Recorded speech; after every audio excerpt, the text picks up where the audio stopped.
Кеш жарық, құрметті оқырмандар, менің арнама тіркелмеген болсаңыздар, тіркеліп, лайк басып, пікір қалдырып өтіңіздер, қоңыраушаны басып қойды ұмытпаңыздар. Бүгін 15 минутта дайын болатын аштықсыз жеті шелпек дайындаймыз. Өте керемет болып шықты. Сіздер де осы рецепт бойынша жасап көріңіздер. Бір жасағаннан керемет болып шығады. Ең алдымен қажетті заттарымыздың барлығын дайындап аламыз. Қайнап тұрған бір бокал суымызға бір жарты кішкентай қасық тұзымызды салып, жақсылап ерітіп аламыз. Ұнымызды елегіштен өткізіп, алдын ала дайындап алдым. Енді осы ұнның үстінен суымызды құйып, қасықтың көмегіменен тез-тез араластырып аламыз. Оның үстінен майымызды құйып, қасығымызды сырып қойып, қолдың көмегіменен өте жұмсақ болып шығатын қамыр дайындаймыз. Ешқандай ұнды қажет етпейді. Осы төмендегі рецепт бойынша жасаңыздар, жеті шелпек шығады. Мінекей, осындай өте жұмсақ болатын бір тегіс әдемі қамыр шықты.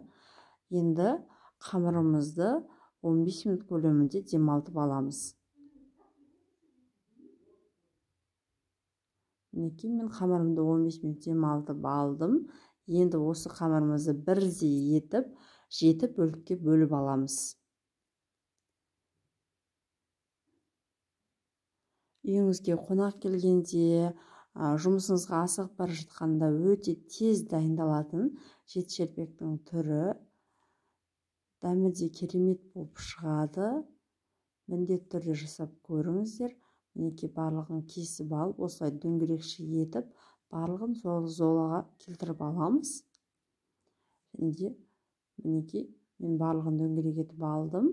Енді әрқайсысын жеке-жеке жайып шығамыз.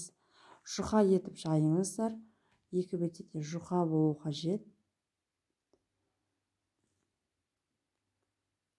Осылай жеті шелпегіміздің барлығын жайып аламыз. Мінекей, осындай жұқалықта болды. Өте жұқа болып шығады. Ешқандай ұнды қажет етпейді. Ұнсыз өте әдемі болып жайылады.